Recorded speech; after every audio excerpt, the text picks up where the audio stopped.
Masyarakat Aceh tidak bisa lepas dari kopi. Kopi salah satu hasil komoditi terbesar di Indonesia. Ternyata memiliki sejarah tersendiri di kota Serambi, Mekah ini. Warung kopi itu sebagai tempat kami mengekspresikan diri. Jadi di warung kopi ini kami cuma tidak hanya menikmati kopi, tapi juga menikmati kebersamaan. Jadi bagi kami warung kopi itu sudah seperti kantor kami, sudah seperti tempat kami bekerja sehari-hari. Ada sesuatu yang menarik dari Aceh dalam hal tradisi minum kopi. Aceh dan kopi bak dua sisi mata uang.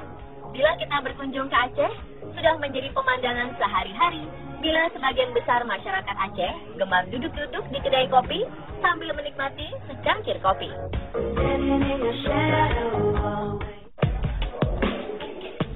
Ini dikenal dengan nama Kupi Kop, atau dalam bahasa Indonesianya berarti kopi tertelungkup. Jika kita minum kopi dengan sajian ke dalam gelas, itu mainstream. Maka teknik penyajian kopi yang ini dijamin anti mainstream deh.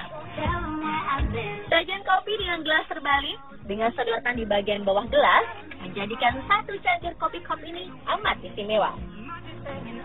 Bingung cara minumnya? Kita bisa mencobanya dengan mudah kok. Tarik sedotannya, kemudian coba tiupkan di bagian pinggir gelas, sampai kopi keluar dengan sendirinya dari gelas. Setelah keluar, coba sedot deh. Nikmat.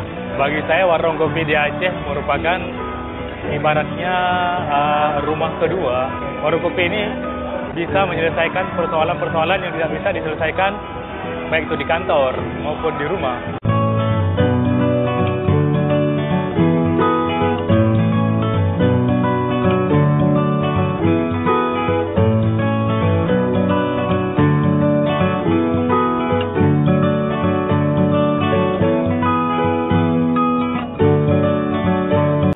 Bahkan di sejumlah warung kopi juga sering dijadikan tempat diskusi publik.